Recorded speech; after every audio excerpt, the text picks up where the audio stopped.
Так, мы, походу, вышли в прямой эфир. Все правильно. Ассаламу алейкум, это очередной подкаст «Интернет». Сегодня мы обсудим геймдев, разработку игр, насколько она может быть полезной, как там зарабатывать и как вообще этому всему научиться. С нами Адам Костоев. Можешь Ассаламу поприветствовать. алейкум. Варахматуллах. Раз, два, раз, два. Так, Меня нормально слышно, да? да, все хорошо слышно. Отлично. Адам, ты давно в сфере разработки игр. Ты работаешь в студии интенсивно уже. Я думаю, все, кто нас слушает, давно знают это. Но мы хотим подробно раскрыть эту тему, потому что мало кто решается вообще заниматься этой сферой и даже интересоваться этой сферой. Потому что считается, что это все вред, что это все вызывает игроманию, что все игры про, так скажем, виртуальные казино, где нужно покупать скины, убивать людей в всяких стрелялках и воровать машины, как GTA. А мы с тобой поговорим о белой стороне, да, игрового бизнеса, ну, геймдев бизнес, так будем называть его. Можешь начать с того, почему все-таки стоит идти в разработку игр, особенно ингушам, нашей молодежи. Что же там такого интересного, что должно нас туда вводить, так скажем? Так, Ислам, ты правильно сказал. Есть белая сторона, как и у многого другого, да. Не буду всецело прям обелять эту индустрию. Там очень много зла. а, И есть где проявиться этому злу. Например, игры с дурацкой тематикой, с убийствами, с воровством, с поощрением всего этого. Музыка какая попала там, в общем, э, много чего плохого в играх, но там есть и хорошие вещи. То есть не то, чтобы в тех же играх, а имеется в виду, что можно найти хорошие игры. Как правило, в основном обычно, если так не задумываясь, можно перечислить в основном симуляторы. И вот действительно, они очень помогают, они очень полезны учиться, обучаться чему-то, какому-то ремеслу, какому-то мастерству. И, во-первых, это безопасно, во-вторых, это интересно, и, в-третьих, это доступно. Взять, например, давайте представим себе, ну, на быстром примере представим себе Вторую мировую войну. Мгм.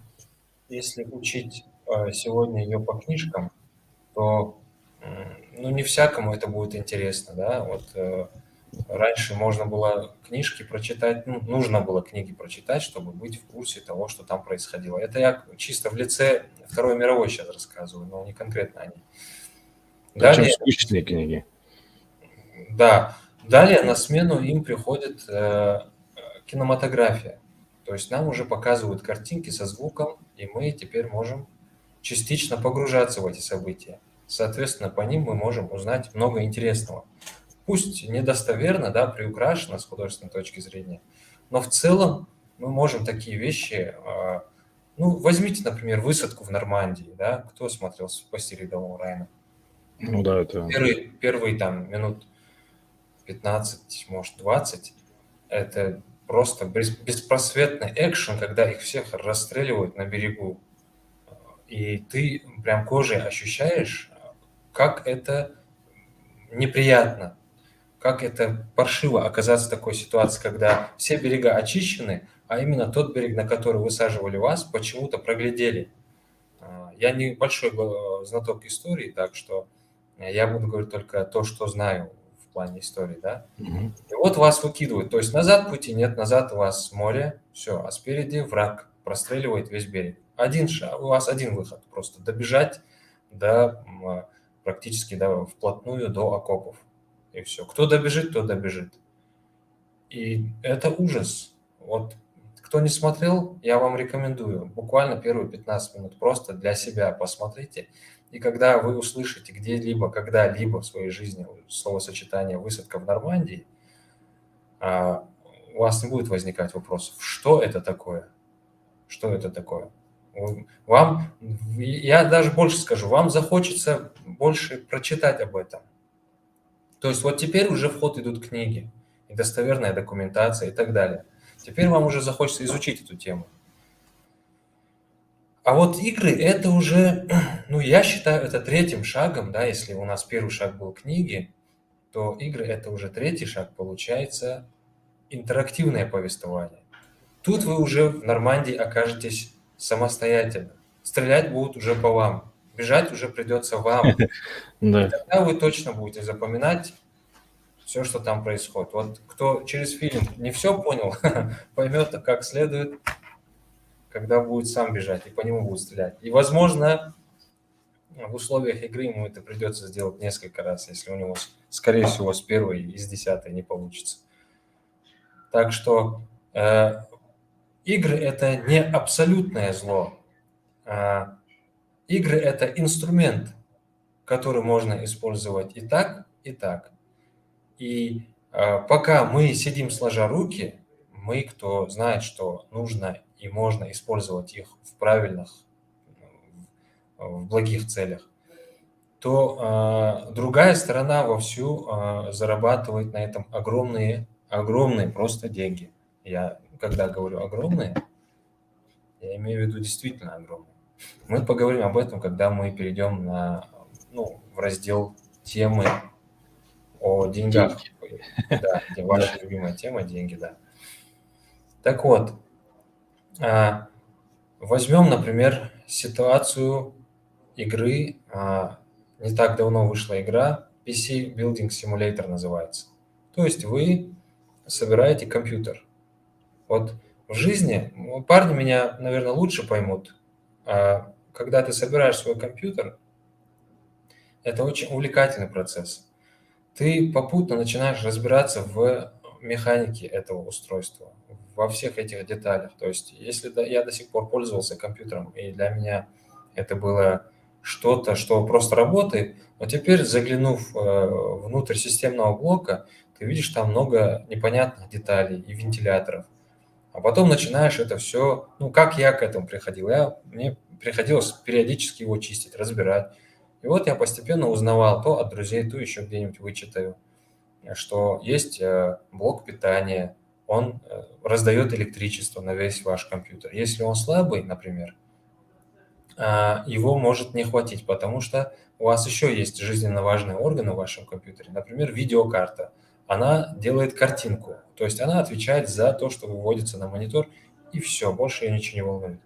Если она достаточно мощная, то слабый блок питания уже ей не поможет.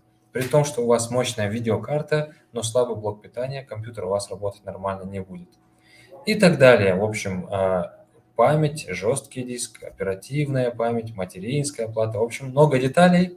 Не буду сейчас в эти технические дебри залезать. Когда вы играете в игру, вы через все это проходите. Говоря иначе, раньше мне бы пришлось тратить деньги и покупать все это оборудование каждый раз. Я бы мог там узнать максимум видеокарта, звуковая карта и блок питания, и все. Но какие виды видеокарт бывают? Почему они некоторые друг с другом дружат, а некоторые оборудование другое не дружит? Мне просто не светило узнать, потому что у меня столько денег и не было. Но если в мое время была игра PC Building Simulator, да, Да, очень популярная, кстати, игра. а там я бы сидел и перебирал бы. То есть у меня было бы столько всего, всякого оборудования. Я бы смотрел, и я бы вообще мог микроэлектронщиком стать при таком детстве. Как же это открывало для меня просторы бы. Так что я не вижу, например, ничего плохого в такой игре. Я спорить и громко говорить не буду, но с моей точки зрения плохого вот в такой игре, ну, исключая музыку, да, если она там есть, ничего плохого не вижу. Мастеров, айтишников создавать на этапе играния в игры, это, по-моему, очень даже хорошо. Вот, Ислам, да, ты поставил ее. Да, хочу продемонстрировать. То есть, в Да, принципе, на основе этой игры можно научиться ну, собирать компьютеры и уже начинать свой бизнес. Потому что Да, здесь можно реально прям очень много сходу всего. действительно, да, ворваться в рынок компьютерных Да, технологий. здесь начиная от того, что ты все шурупы можешь откручивать, прикручивать, Это заканчивая действительно тем. важно. То есть, казалось бы, да, шубу можно было бы и опустить, а на самом деле это не так. Вот, например, я не так давно купил одну материнскую плату, и представляете, она, оказывается, не подходит к моему системному блоку, только потому что шупы не попадают куда надо. А Да, оказывается, были свои стандарты и так далее. В да, там много общем, моментов есть, которые касаются и тут надо процессора, знать, и технологии прочее. стали намного мощнее, их стало намного больше, соответственно, кому-то в этом приходится разбираться. Просто взять и ворваться бывает не так легко, а если у тебя есть возможность это все испробовать в рамках компьютерной игры, то ты прекрасно понимаешь, как сильно это тебе поможет на старте. А, Назову-ка я какую-нибудь еще игру. Давайте так, сейчас. В принципе, можно уже плавно переходить, да, что я не хочу сегодня растягивать все это, но я бы хотел пробежаться быстро по этим Я темам. просто хочу еще, да, заметить, что кроме того, что симуляторы, да, если говорить о симуляторах, Мгм. конечно, есть множество симуляторов и для профессионалов, например, для летчиков. Мгм. То есть они обязательно должны сдавать экзамен виртуальный, и Мгм. причем он максимально реалистично сделан, этот симулятор, и очень помогает пилотам совершить первый полет. Кроме этого, я читал о том, что сейчас множество программ для хирургов есть, симуляторов, которые позволяют проводить там не одну операцию какую-то, а сотни тысяч различных операций, начиная Конечно, конечно. от Причем не в удаления тромба, одиночку, а совместно. да, Совместно онлайн, в очках типа виртуальной реальности. в песочнице, как тебя Это называют. все игровые технологии. Это все игровые Да, технологии. Вот пока игровые технологии не продвинулись вперед, такое было невозможно. А сейчас вы можете прямо, находясь у себя дома, оперировать вымышленного персонажа без вреда, без опасностей. Причем в деталях, да, останавливаясь на некоторых моментах. Во время реальной операции у вас может не быть свободного времени, пациент умирает, надо делать быстро. Тут вы можете остановиться, увеличить какую-нибудь деталь, разглядеть ее. Может быть, ваш профессор там объяснит вам все это в деталях.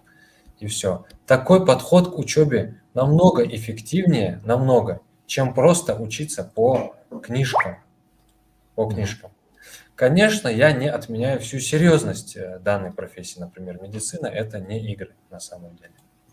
И книжки читать придется. Это, во-первых. Во-вторых, с серьезными, с настоящими пациентами работать придется. И руки будут дрожать. Это никуда не денется. Однако фактор недостатка информации мы можем уже на этом этапе исключить. мгм. А, И кроме симуляторов, ведь есть и множество игр, которые могут рассказать и про историю, и про то, как человечество там существовало в другие периоды времени, да, допустим, если брать, я помню, играл, ну, вот Assassin's Creed, есть целая серия, да, различных версий и частей. Допустим, когда я первую часть играл, я тогда узнал более подробно про Ричарда Львиное Сердце, про то, что вообще существуют ассасины, я тогда вообще о них не знал.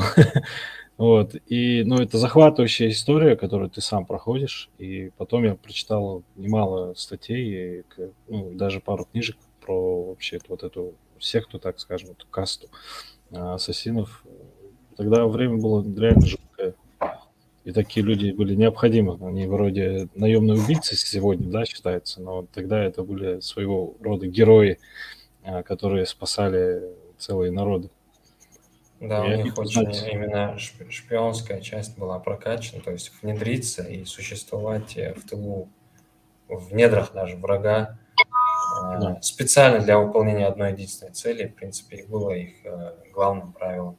Но игра Assassin's Creed, она все-таки немало художественная, хотя Она, ну, относительно отсылки, достоверная, конечно, да, есть, да. И ты просто вдохновившись этой игрой, ты конечно. можешь уже закопаться в эти книги, конечно, изучить ее. Я её привожу в пример того, что, ну, понятно, что как бы сегодня бизнес, разработки игр — это всегда про, попытку как-то впечатлить и не более. То есть, ну, рассказать что-то достоверное, наверное, мало кто хочет, только какой-то прям приверженец правды.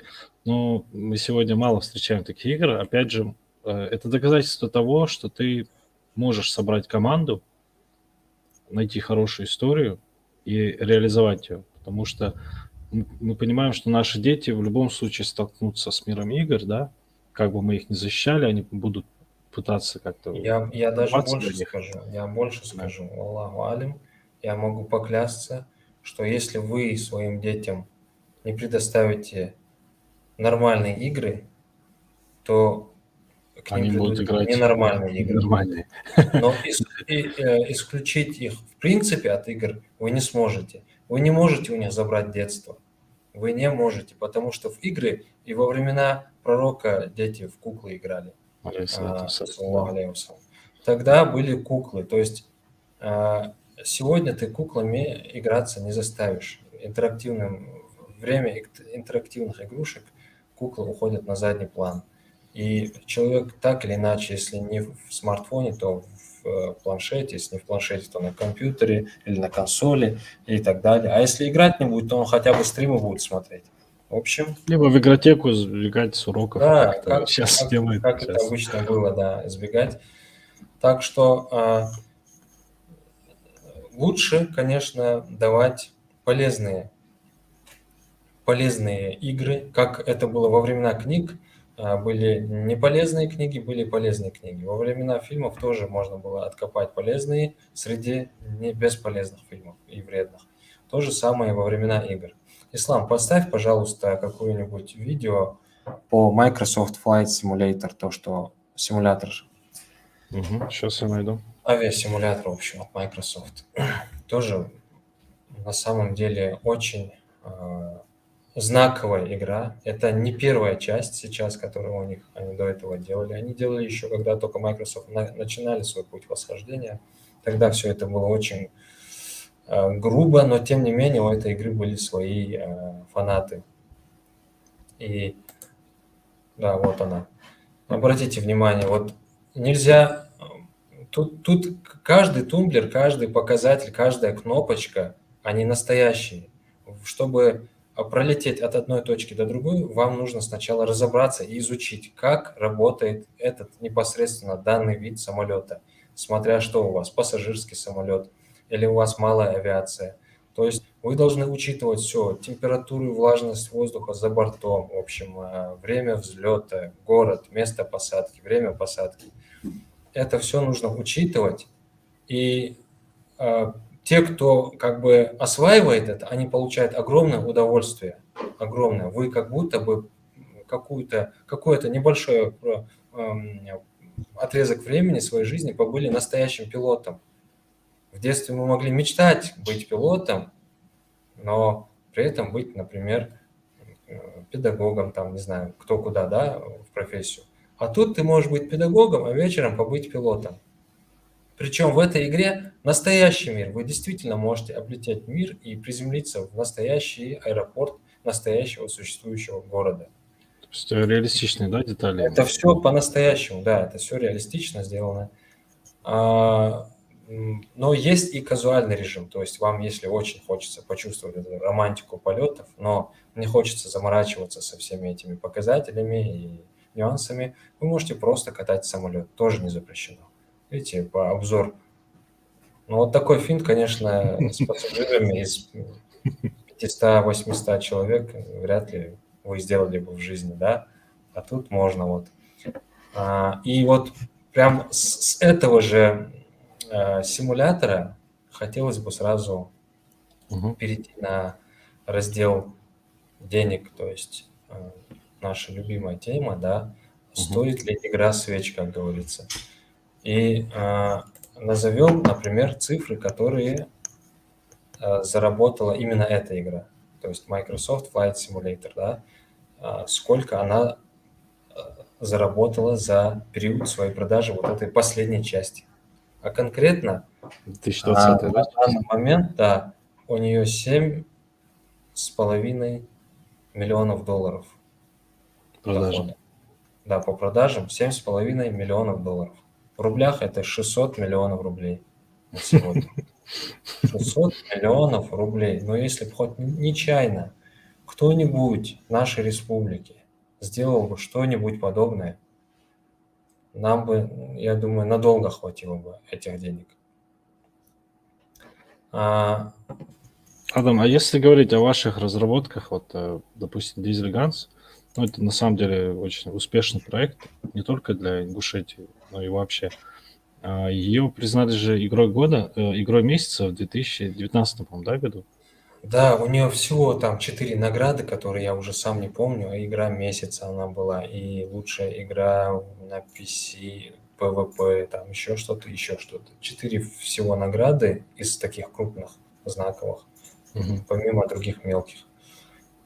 Но для нас, честно говоря, эта игра в первую очередь был опыт. Конечно. Мы росли, создавая, решая задачи и вопросы, которые нас вставали при создании этой игры. Конечно, Мгм. сейчас, имея опыт, во-первых, мы можем делиться этим опытом, и мы можем создать что-нибудь более полезное. Данная игра не вредная, однако пользы в ней, я бы сказал, мало. Она все-таки идет как развлечение.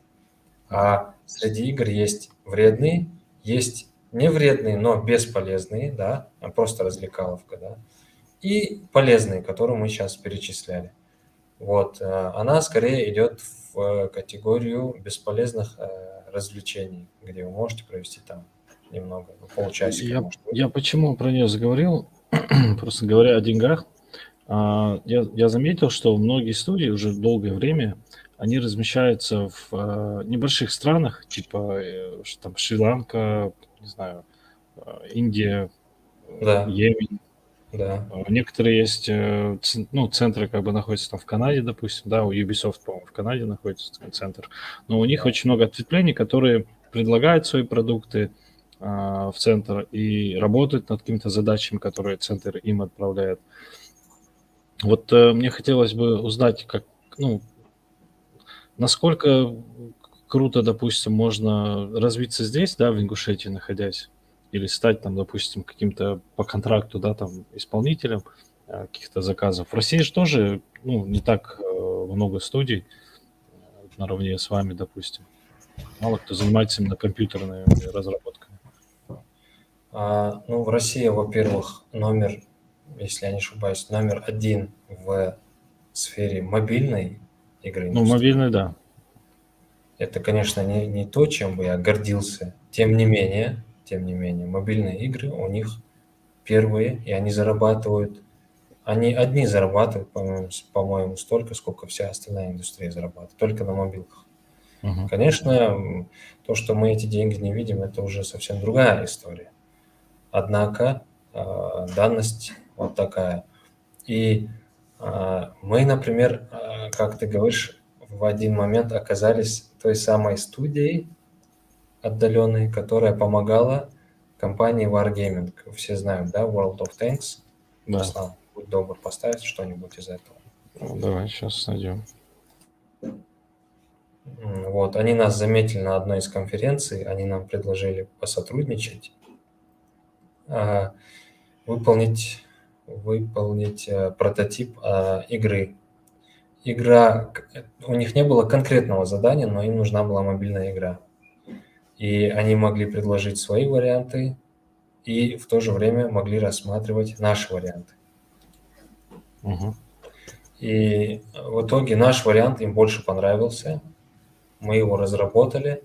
К сожалению, не показать, не рассказать больше этого ничего не могу, потому что все под секретностью, потому что все принадлежит им. Мы были только исполнителями.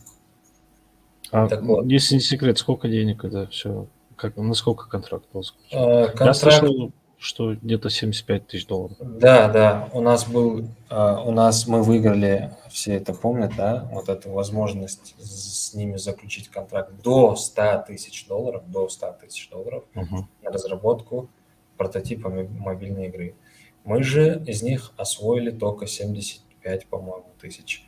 То есть все, Ну, что это нам надо большое. было для реализации этой задачи. Конечно, Мгм. мы там могли напридумывать и обмазаться, но это частная компания, и там так не принято работать. То есть Мгм. вы действительно пишите те цифры, которые действительно являются настоящими. И нам, в принципе, нас тоже все устраивало. Зато какие были отзывы, как они были нами довольны, и мы у них на хорошем счету, в принципе, на расстоянии одного звонка. Ну, то есть вы Если хорошо разошлись, да, как бы? да, как, возможно, они так и сказали, что, возможно, будут в дальнейшем с нами связываться снова, потому что им понравилось не только исполнение, но и качество самого подхода и работы. То есть мы выполняли все в срок, мы выполняли все правильно, с ними часто советовались. То есть вот вся вот эта командная работа с ними на удаленном расстоянии их впечатлила. И в нашей республике очень много молодых людей, которые могли бы освоить эту индустрию не хуже, чем мы, а значит, стать как минимум удаленными разработчиками, как максимум самостоятельными разработчиками. Чтобы вы знали, такие игры, как GTA, например, и прочие, они большинство контента заказывают в Индии или в Китае. То есть там есть люди, есть даже небольшие компании, которые просто создают все необходимые элементы для будущих игр. А саму игру уже создают в Америке или в Европе, смотря что и где. Вот. А сколько денег уходит в Индию только за счет создания вот этого контента, это и не посчитать. Например, давайте назову вам такую любопытную цифру, еще одну, насчет Майнкрафт. Те, кто школьных лет, наверное, сразу поняли, о чем речь идет. Но есть такая популярная игра Майнкрафт. Их тоже, кстати, Microsoft купили. Самая проданная игра на сегодняшний день. 240 миллионов копий продано. 240 миллионов копий. Господи, это много. По 25 Реально долларов. много. Ну, давайте сократим хотя бы до 25. 25 долларов за каждую. Ну, по 2000 рублей с лишним, с копейками. За каждую. Если бы они по рублю заплатили бы за каждую игру, это было бы 240 миллионов рублей. А мы говорим о долларах. Вот. Вы представляете, какие это деньги? И они уходят в одну точку этой планеты. Все эти деньги. Все. Есть ислам, например, поставь, пожалуйста, Car Mechanic Simulator игра. О, кстати, прикольная вещь, да, сейчас. Это почти то же самое, что мы только что говорили о сборке компьютеров, но тут уже вы собираете машину. Вы собираете машину. И, ну, например, мне всегда хотелось поковыряться в машине, но мне всегда не хотелось пачкать руки, например, да. И еще с одной машиной мне не было бы интересно возиться. А тут у вас есть возможность прям целую индустрию построить, вплоть до привлечения посторонних работников. Здесь тоже все в деталях. Каждый шуруп что-то да значит. Вы снимаете там деталь, очищаете ее, красите, меняете, берете другую деталь, подгоняете, ставите, смотрите характеристики вашего автомобиля. Где-то что-то можно, не знаю, улучшить, усилить, сделать, навести красоту, покраску. Очень увлекательная игра.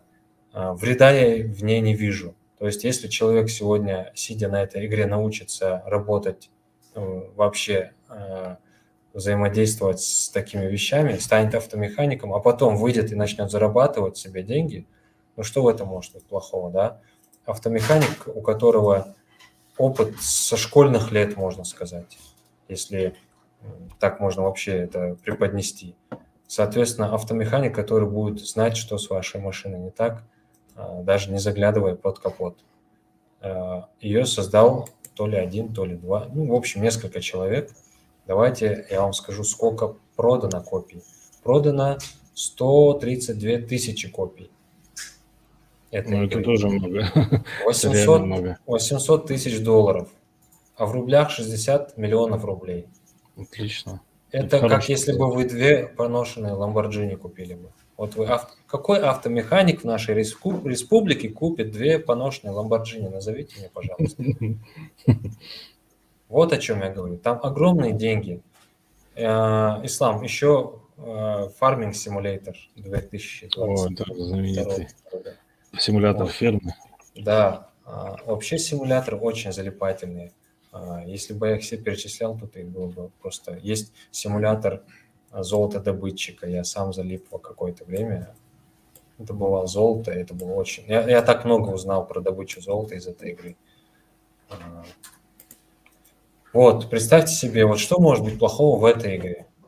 У вас задача построить индустрию агропромышленности, то есть следить за всем, за сезонами, за посевами, за агрегатами, за техникой, за доставкой, за погрузкой, всю эту, в общем, настроить всю эту индустрию, увлекательную индустрию, я бы сказал. А потом, когда вы выходите с этой игры, вы уже знаете, как к вам на стол попадает хлеб, вы уже знаете, у вас есть некоторые представления обо всем о том, что вы едите. И, конечно, я назову цифры этой игры. Смотрите, Farming Simulator 22 года, да, а она каждый год выходит. За неделю после выхода, за одну неделю после выхода продалась в количестве 1,5 миллиона копий. 1,5 миллиона копий А сколько за стоит одну она? неделю. По $26. Ничего себе. Итого 40 миллионов долларов. Итого 3 с лишним миллиарда рублей. А насколько сложно делать такие игры, Адам? Вот Мы если взять... сейчас перейдем к этой теме. Мы перейдем. Ну, до того, как мы перейдем к этой теме, еще несколько вопросов у меня есть и по Да, симулятору. конечно, по порядку. Просто, ну, есть... Да.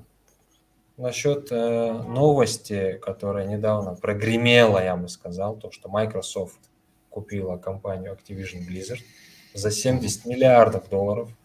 Ничего А это себе. самая большая покупка за всю историю Microsoft. Сколько им там? Почти 40 лет? Почти, да, порядка 40 лет, в районе 40. 70 миллиардов долларов. Microsoft в год зарабатывает со всех своих отраслей почти 70 миллиардов. То есть они практически отдали свой годовой доход за одну компанию. Представьте себе это. Конечно, за год они окупятся, а на следующий год они уже начнут получать прибыль. Плюс-минус конкурент. Вот такие деньги. И все опять уходит в один единственный карман. Пока мы сидим и говорим, что игры – это абсолютное зло воплоти. Хотя это не так. Представь себе, они отдали 69 миллиардов долларов за игровую Компанию. корпорацию. Но они вместе с ней купили все игры, которые им принадлежали, плюс всю базу фанатов этих игр. Это Call of Duty, это даже мобильная Candy Crush, это Diablo, это StarCraft, это Warcraft. Все это теперь принадлежит Microsoft. Это Жесть. огромные деньги. Я больше скажу. Мировые сборы в киноиндустрии, и сейчас будет внимание, пожалуйста, для сравнения. Мировые сборы в киноиндустрии в 2020 году составили 12 миллиардов долларов. А в 2019 году этот показатель составлял 42 миллиарда долларов. В 2020 году из-за пандемии падение было на 80% в киноиндустрии.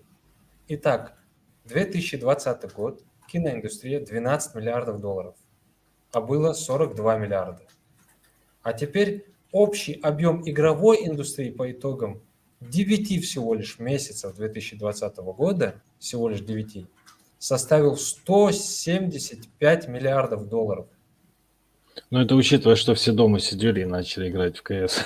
А предыдущий год, 2019, он был на 20% меньше принес.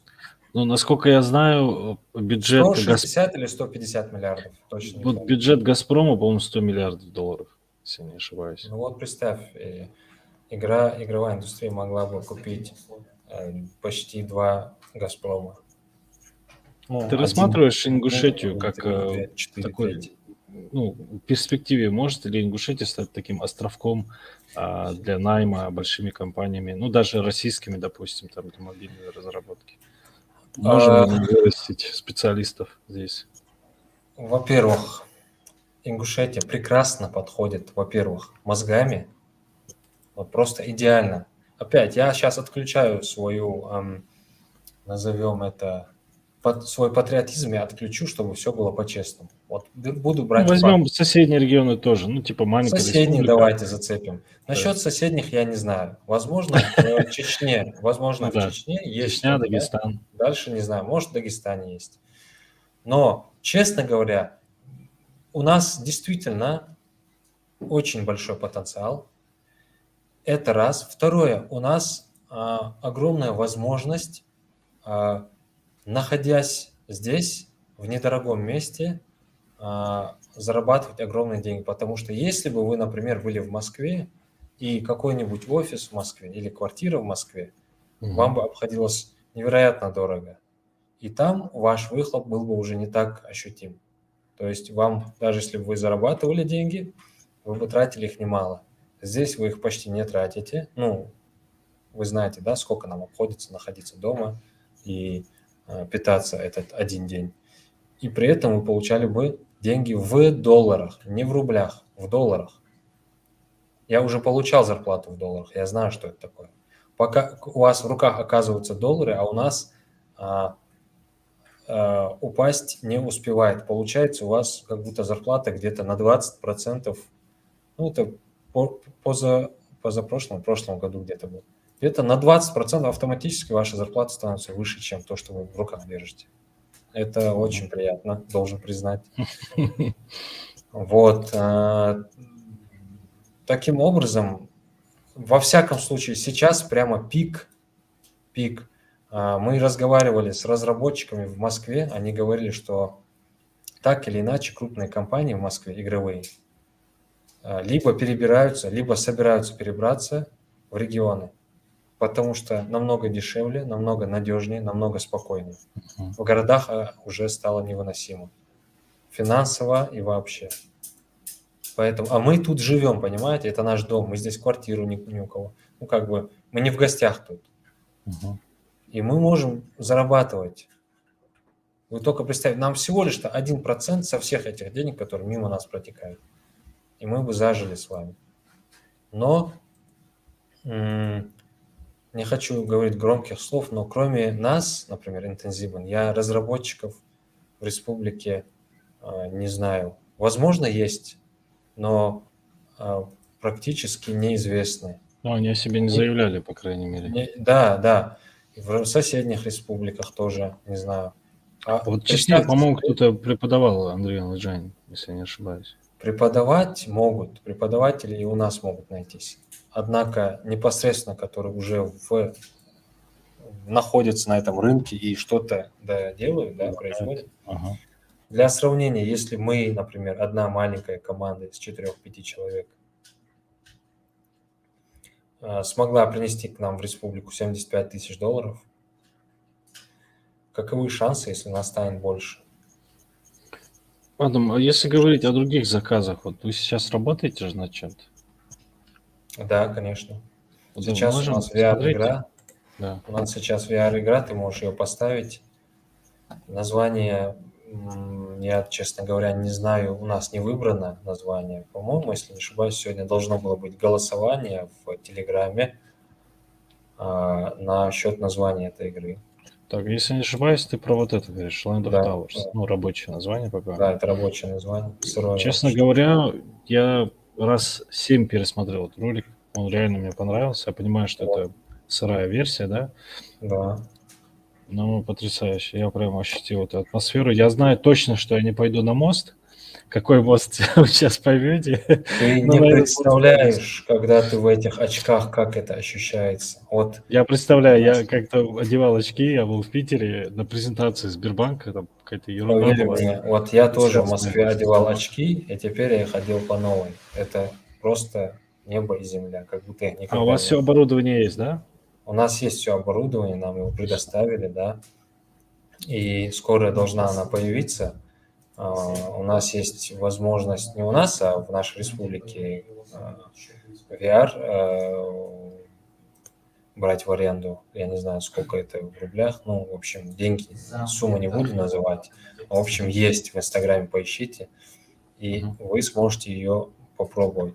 То есть я ощущал вот этот холод уличный, Да, когда мне да, надо было выйти и что-то там принести откуда-то, понимаешь? Это прям согласен. где-то ты в горах, ты один, и у тебя там, тебе так не хочется выходить из этой комнатки теплой, уютной. Но еда Я, заканчивается, ты должен что-то делать, ты должен вылезти. да. Я, знаешь, что хотел? Я хотел прокомментировать этот момент, то, что еда накрыта. Вот это так задумано было специально? Ну, я Или признаюсь, это была ингушская идея, традиция, идея да, наверное? показать. Нет, нет, нет. Тут просто надо было показать, что вы должны как бы искать еду, да, она может лежать Ага. под чем-то.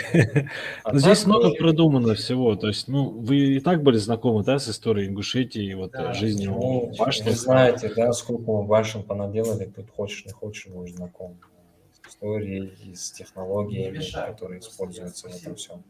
А давай подробнее про игру. Про что она? Это же выживание в В горах. общем, это будет квест, и далеко-далеко в горах вы будете видеть какую-то башню загадочную. Вот вам надо будет туда добраться, и у вас Ага. будут некоторые задачи, то есть вам надо будет как-то через мост перебраться, вам надо будет какие-то задачки мелкие решать там, раздобыть материал, притащить материал, собрать из этого материала что-то. Вообще из основных наших ключевых технологий в игровой индустрии это называется killer фича, да, вот Мгм. в чем фишка вашей игры. Фишка Мгм. нашей игры в том, что здесь у тебя есть гвозди, доски и молоток. Вот что хочешь, то и делай. Хоть троянского коня делай. А что ты с ним будешь делать, это уже твое дело. А еще будут какие-то инструменты?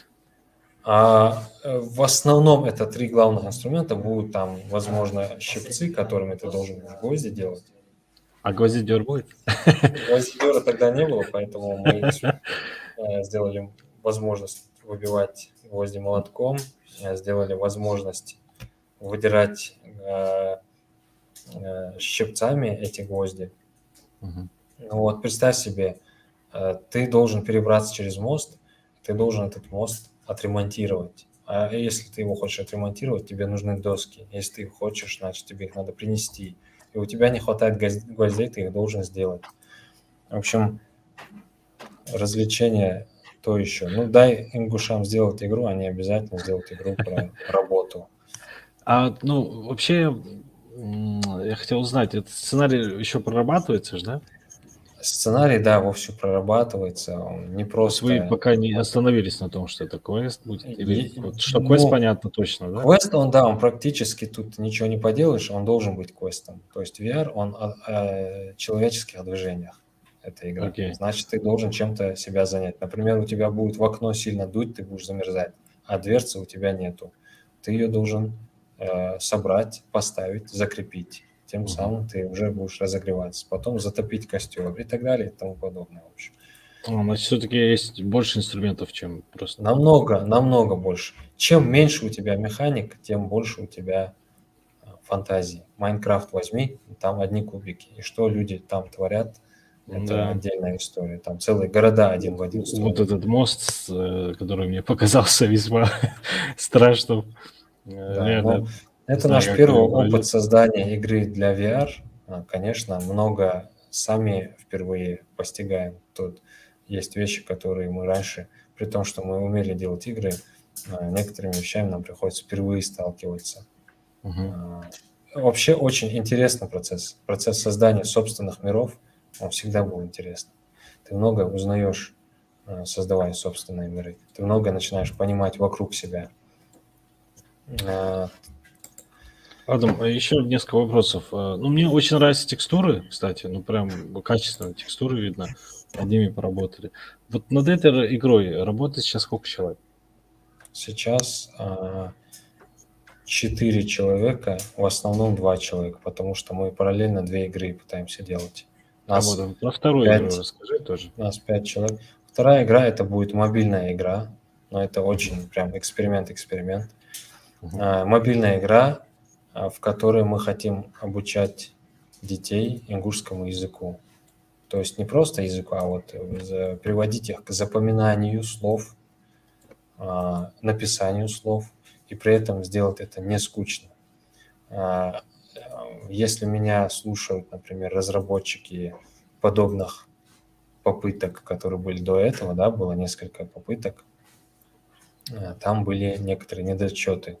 То есть в какой-то момент эти игры становились скучными, и собирание слов, оно становилось какой-то рутиной, а ребенок не хочет себя заставлять, ребенок будет просто убегать туда, где поинтереснее.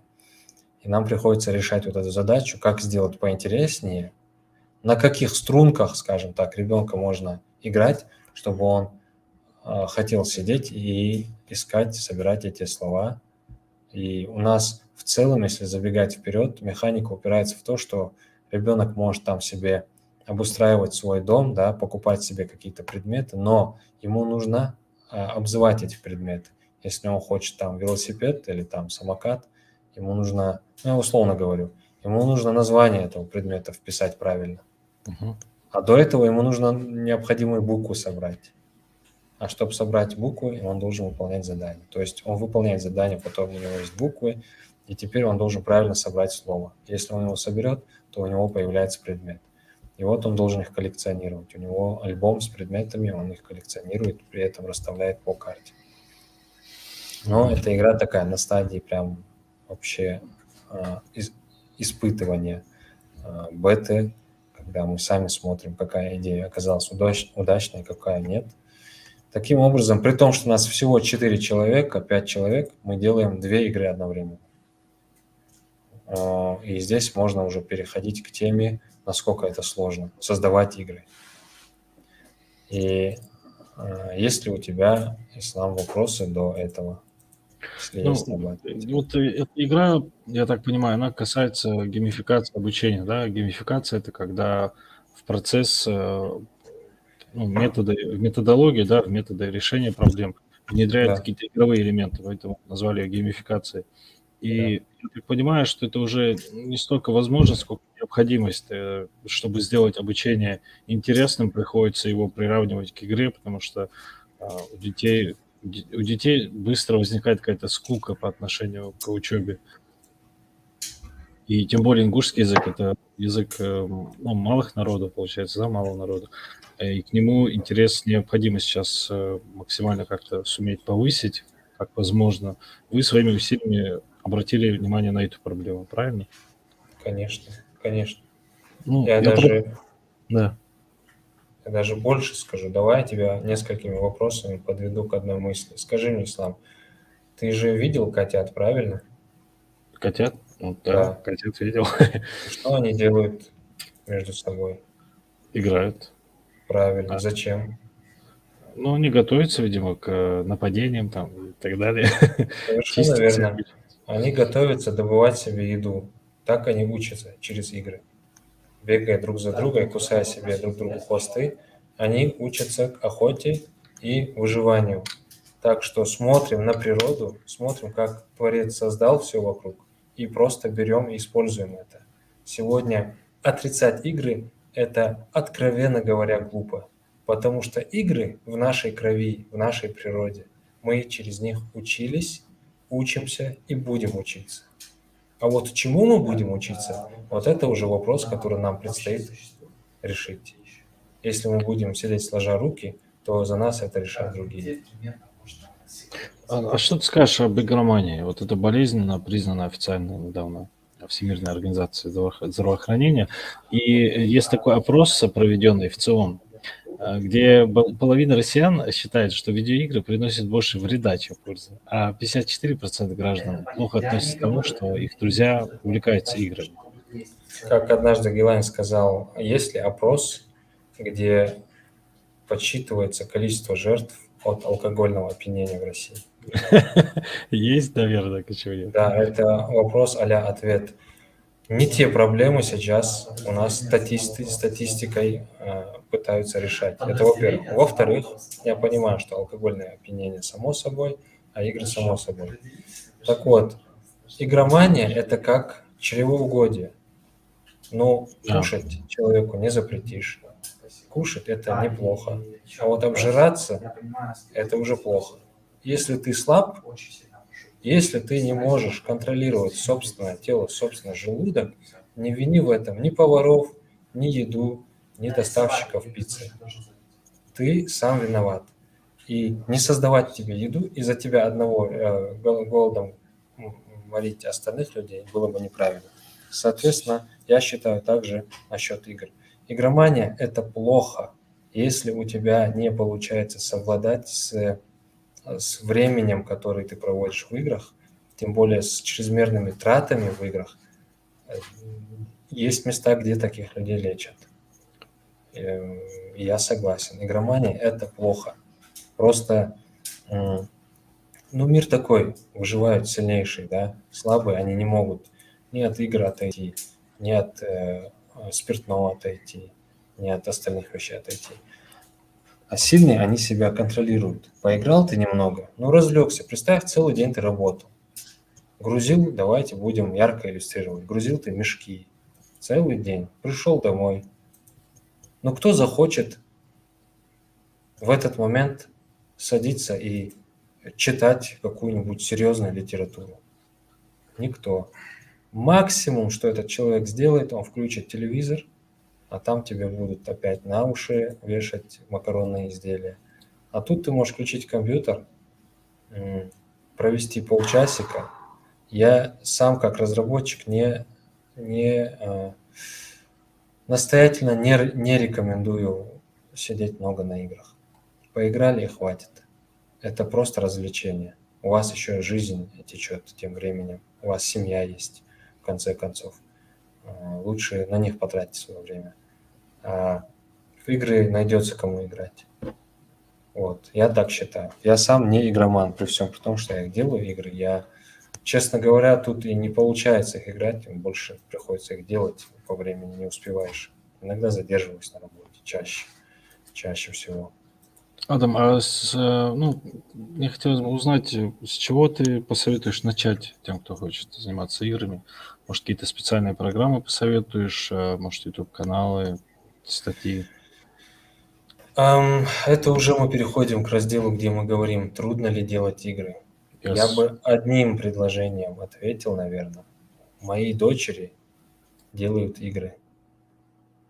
А сколько им лет? 11 старше. Да, один старше. Вот. И этим уже понятно, что сегодня нету проблем создать игру. Вообще никакой. А каким движком пользуются? То есть блочное программирование, наверное, да? Есть визуальное программирование. Если вы хотите еще глубже изучить, то никто вам не запрещает потом уже полноценное программирование изучать. А тут можно и на этом остановиться. Достаточно просто визуального программирования сегодня, чтобы создать практически любую игру.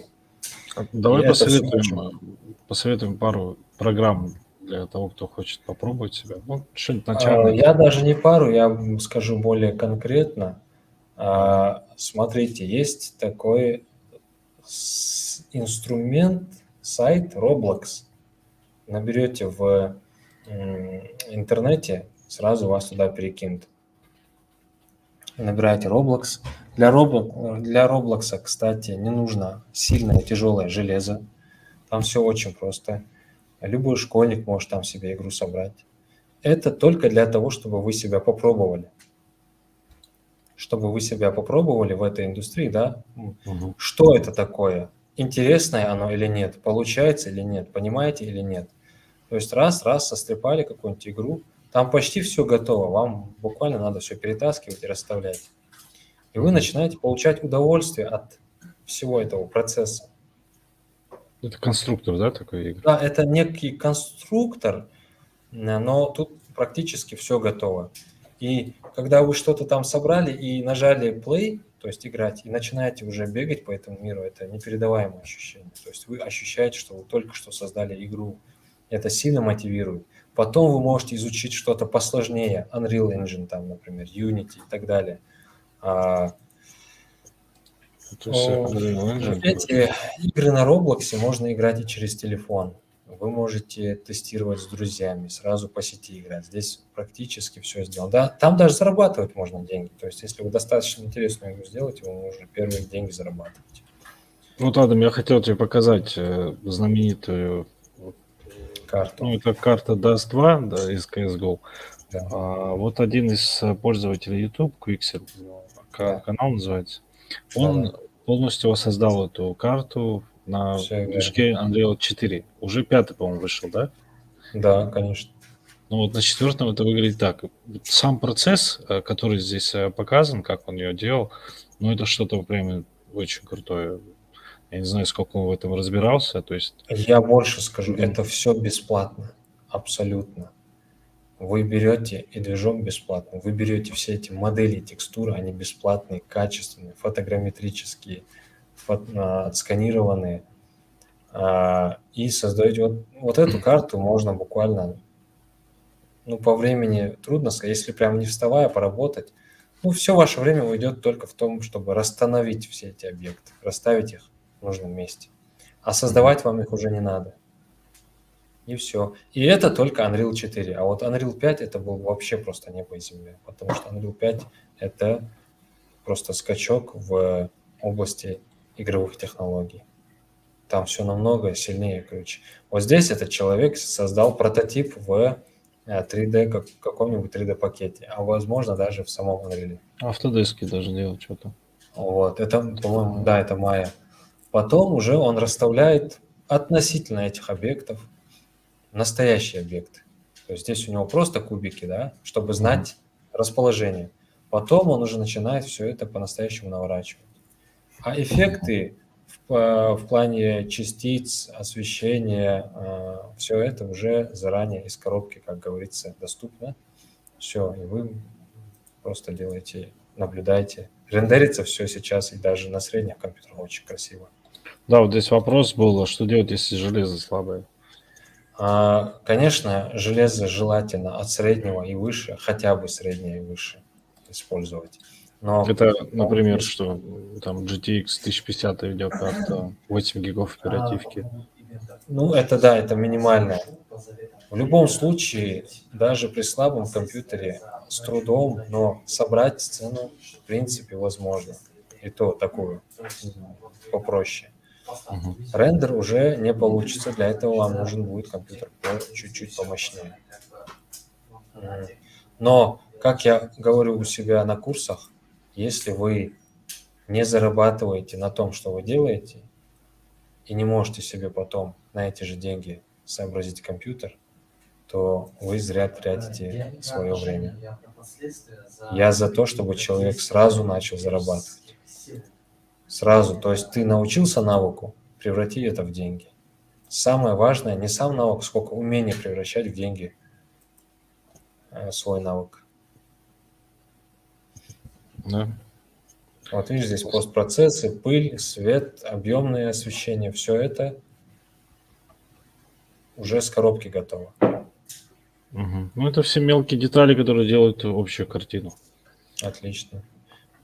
Я думаю, у него отлично получается. Сейчас, если я не ошибаюсь, и на 5-м Unreal то ли делают, то ли должны сделать что-то подобное. Но это все энтузиасты, Вы Мгм. тоже можете себя попробовать. Unreal бесплатный, как я сказал. Весь этот контент бесплатный. А курсы где находить? На Ютубе можно? Или есть какой-то отдельный сайт? Курсы можно на Ютубе находить. Единственное, одно требование – вы должны быть дисциплинированы. И вначале, честно говоря, сложновато понять, с чего начать, что идет в начале, что в конце. Поэтому все-таки я бы рекомендовал хотя бы базовые курсы по дизайну 3D проходить. А потом уже у вас более-менее структурируется все это. Вы можете и через YouTube и так далее самостоятельно учиться. Вот эти курсы по 3D Max ты преподаешь в учебном центре СОВО, правильно? Я преподаю, да, 3D Max и графический дизайн. В 3D Насколько объясняю. специфичны курсы 3D Max? Ну, не каждому подойдут. Ну, был Вообще изучение. эксперимент проведен, посмотреть, возможно ли каждому научить. Донести до каждого я смог. Объяснить и научить инструментам каждого я смог. Но видение вот это вот человека, который заточен под расставление объектов, под видение вот этого мира, это я не могу дать.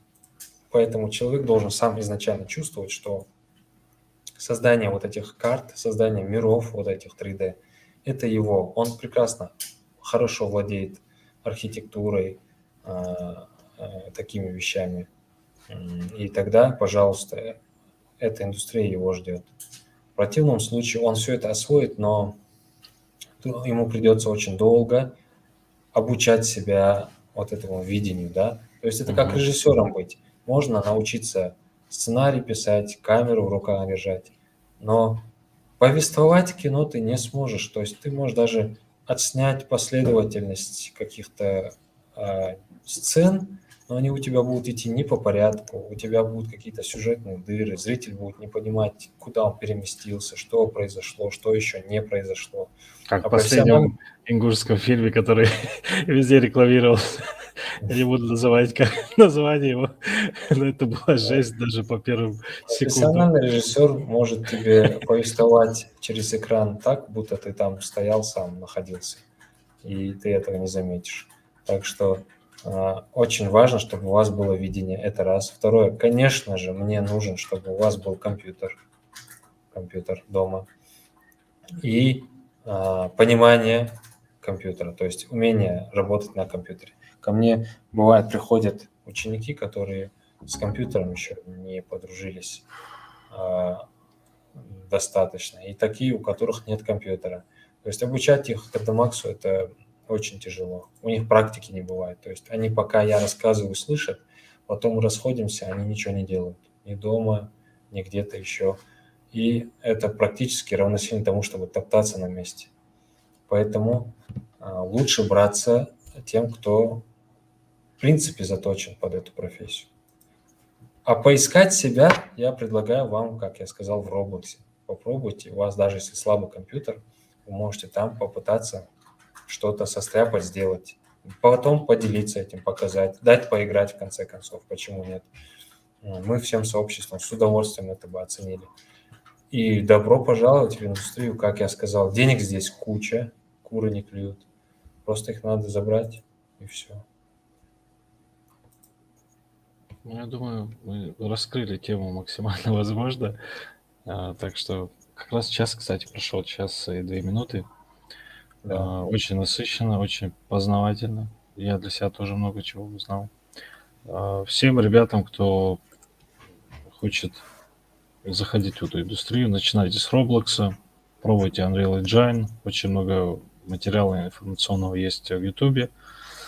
Если будет достаточно единомышленников, можно создать отдельный канал даже для гейм-девелопмента.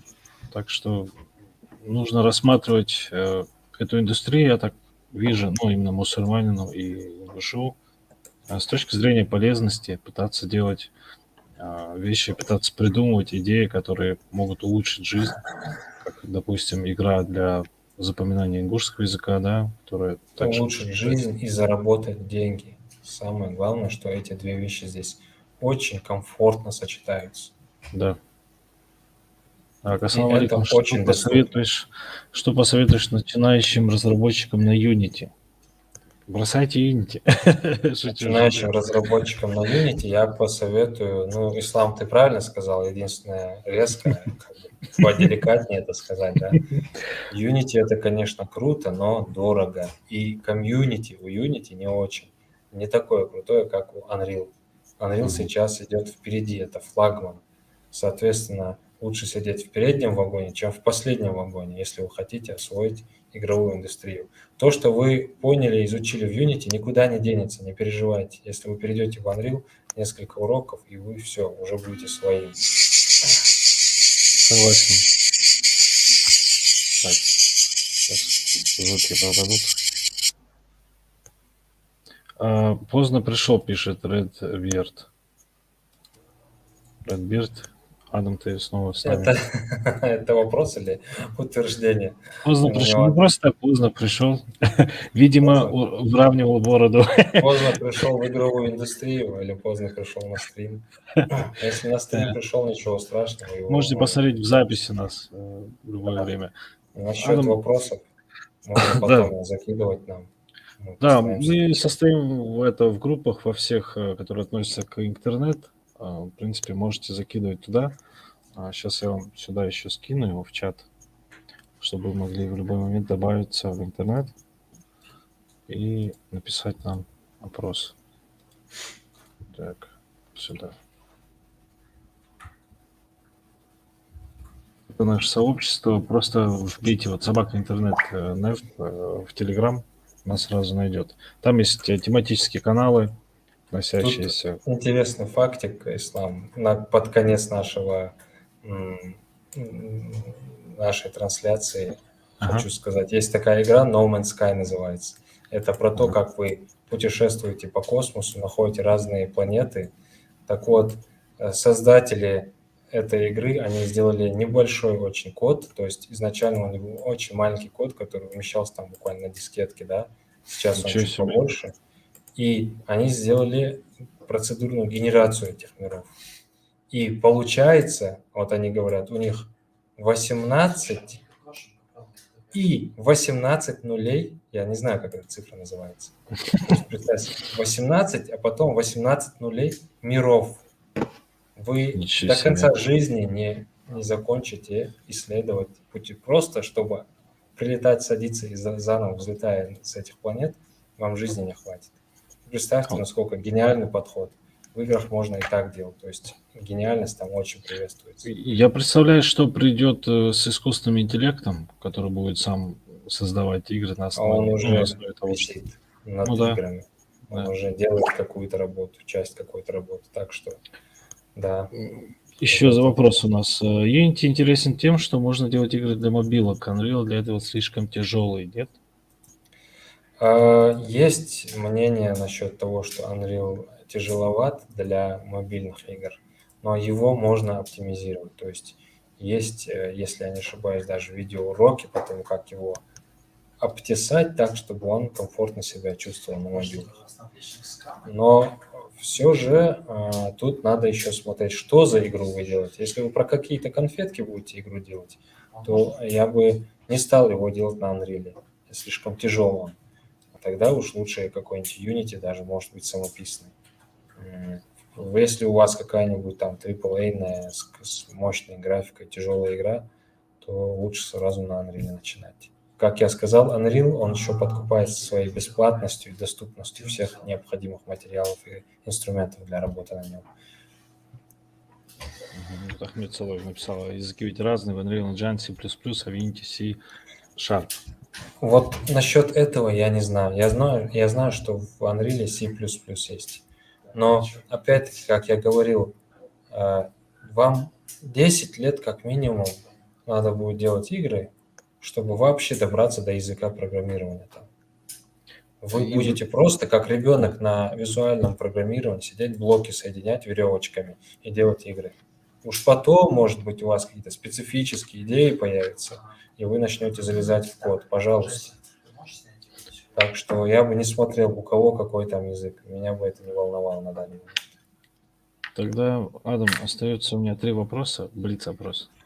Давай. Только быстро отвечаешь, окей? Ну, то, что в голову придет. Так, тяжело, но давай попробуем. Да. Первое, что тебе приходит в голову, когда, вопрос такой. Какую игру ты посоветуешь поиграть Калиматову, Махмуду Али Бакшариповичу? Что-то связанное с управлением. GTA. Я не знаю, просто в голову пришло, я посоветую. Я думал, ты скажешь что-то. Там он хотя бы увидит, какие города есть на свете. А там уже, может, ему захочется здесь что-то поменять. Хорошо, какую игру ты посоветуешь мэру Назрани? Мэр Назрани, Киберпанк. Я почему-то где-то в краем уха слышал, что он кибертрак от Илона Маска заказывал. Не знаю, слухи всякие ходят. Это верить не Беслан буду. Сычев из мэрии Да? Ваганьца. Ну вот, видишь, у меня перемешал. Я подумал, раз кибертрак, то может Тогда киберпанк подожди, понравится. Беслана Сычева ты Киберпанк посоветуешь, а мэрии Назрани. Киберпанк. Всей мэрии, что ли? Даже не знаю. Ну, Что там мэра можно? возьмем.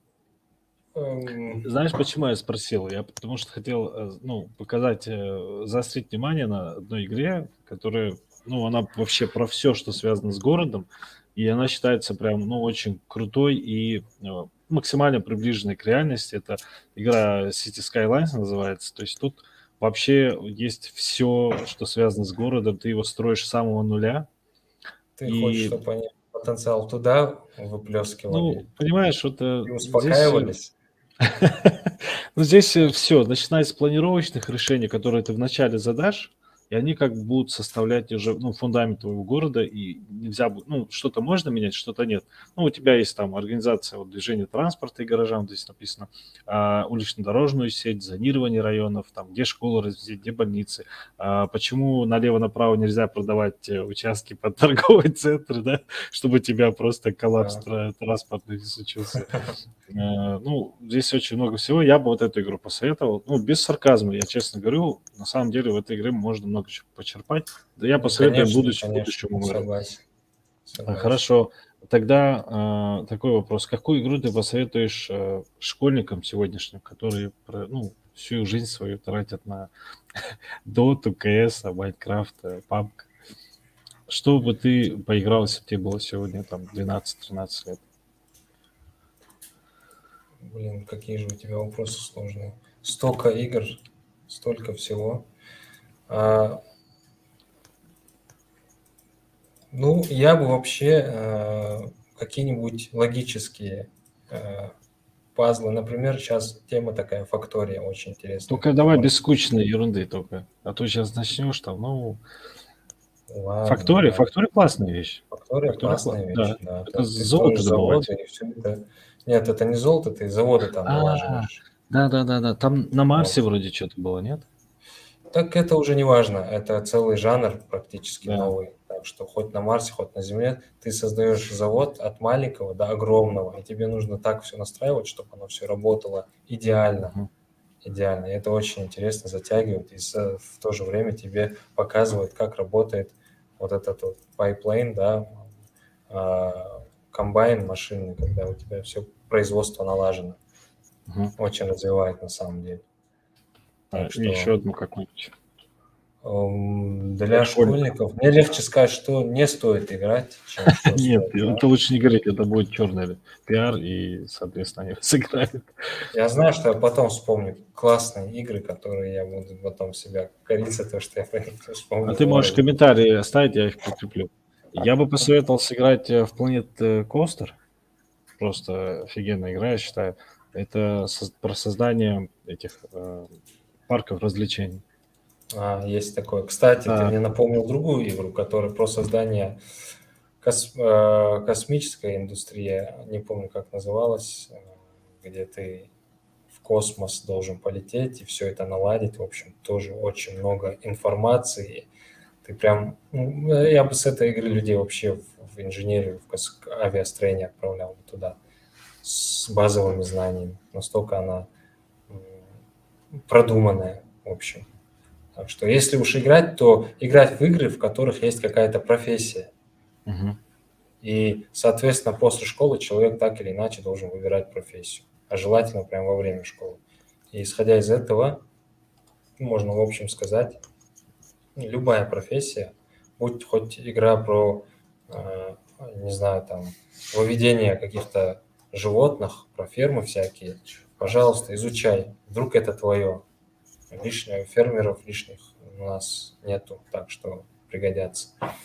И надо сказать, что в сфере разработки игр есть профессии, которые смежны с профессиями вообще разработки программ, приложений, там, дизайна и так далее. Да, конечно. Допустим, программы вот для хирургов, для летчиков, естественно, делали не какие-то там сторонние, Конечно. так скажем, разработчики Конечно. программ.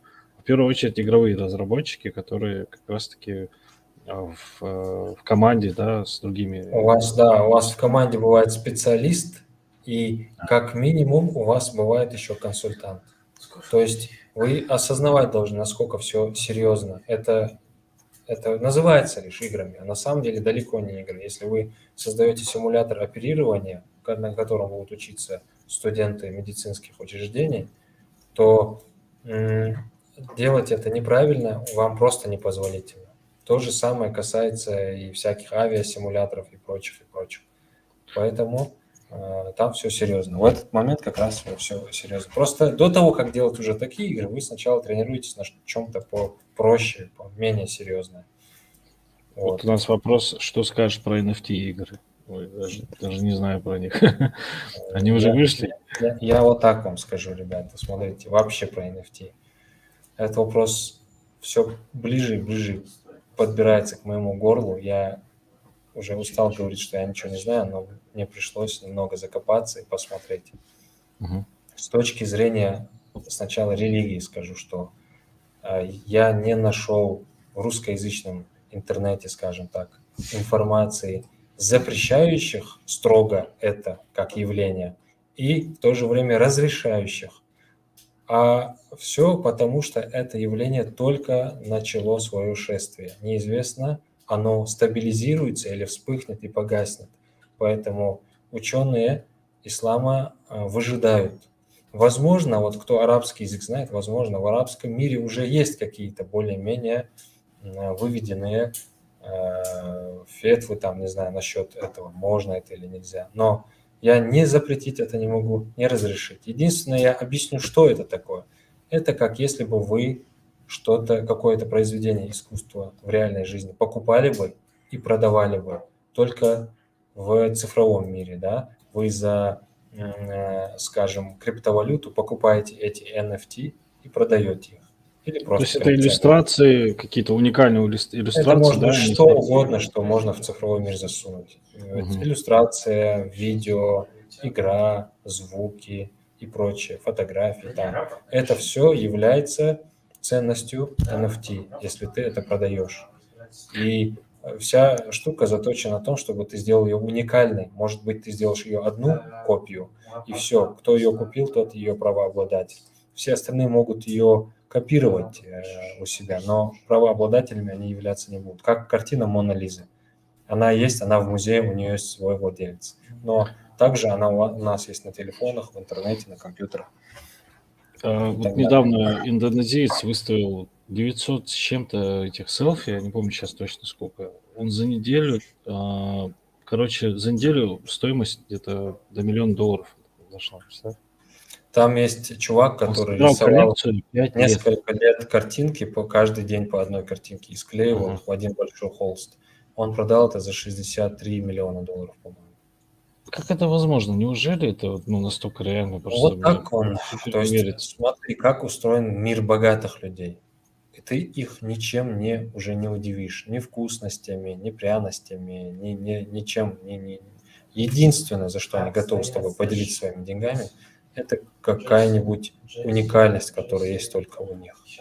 Соответственно, если это раньше были всякие картины и другие произведения искусства, сегодня мир стал почти век цифровых технологий, и тут появились свои уникальности. И, разумеется, они прибежали сюда. Прибежал один, прибежали и остальные. Эминем купил за 23, по-моему, миллиона долларов какую-то обезьянку себе на аватарку поставил. И так далее. То есть происходит некоторое сумасшествие между богатыми людьми, что, в свою очередь, резко подтягивает всю остальную часть населения. И, если можно так выразиться, на фоне этого все графические дизайнеры, все художники графические стали в одночасье гусями, которые несут золотые яйца. То есть, если ты умеешь в графическом дизайне рисовать, то либо ты сам будешь туда закидывать свои произведения искусства, либо тебя наймут на работу и будут тебе платить зарплату. Вот и все. А так я бы сам, например, я бы посторонился, потому что мне как минимум нужно еще пару годиков выждать, посмотреть, к чему это приведет. Я бы не хотел оказаться... То есть в этом случае могут быть два вида дураков. Если все провалится, то дураками окажутся те, кто туда деньги вбухали. А если все выстрелит, дураками окажутся те, кто вовремя не спохватился. Я предпочитаю быть вторым дураком, который вовремя не спохватился и Мгм. просто остался на том же, на чем и был, чем дураком, который потратил все, что у него было. Это как мы с тобой не купили в 2010 году криптовалюту. Ну Тогда, да, по-моему, за $5 нам предлагали. да, за 5-6 баксов можно было себе напаковать. Кто-то там пиццу купил за сколько-то биткоинов, а Да. теперь думаю, что это самая дорогая пицца в истории человечества была, которую только можно купить. Так что биткоины, ну, не именно биткоин, а вообще криптовалюта, она более-менее начинает стабилизироваться сейчас, но опять-таки пока еще для таких явлений это очень маленький срок. А вот NFT, он прям вот буквально вчера начал свое шествие в глобальном смысле. И совсем пока рано судить. Что там за вопрос, Ислам? Здесь просто комментарий был, NFT игры есть, работа только виртуальная. Там даже вакансии есть, где в них надо играть за ЗП. Ну, типа Но тестирование. это, если ты должен во что-то играть ради заработка, то у тебя тоже, не знаю, смысл. Смысл игр в том, чтобы ты сам их хотел играть. Но если тебе платят, чтобы ты в них играл, это уже какая-то дичь. Есть такая паразитирующая зараза в игровой индустрии, когда много наклепали всякого мусора и платят тебя, завлекают плюшками, лишь бы ты пришел и поиграл в это их никому не нужное, непонятное что. Делайте нормальные игры и все. И все, кому надо, те поиграют. Хорошо, Адам, я думаю, можно сворачиваться. Да, у нас уже Склеивать 1,5 вопросы. часа набежали. Да. Смотри, я думаю, мы еще когда-нибудь сделаем подкаст про игры, может, в ближайшее время, да? Хочу всем сказать, что мы планируем запустить отдельный подкаст вне интернета, где будут технические мастер-классы с демонстрацией работы в программах различных. У Адама широкий спектр программ, которые он знает. И мы будем также рекламировать курсы, которые он преподает в Solva. Они связаны с графическим дизайном, с веб-дизайном, с иллюстрацией и с гейм-дизайном, архитектурой, 3D. Все про это. Поэтому ожидайте, в скором времени мы об этом объявим. Также будем рассказывать и о программировании, и о мобильных приложениях. Поэтому все, наверное, спасибо всем, кто был. Я слушаю. Надеюсь, мы были полезными. Ассаламу алейкум. Благодарю. Салам алейкум.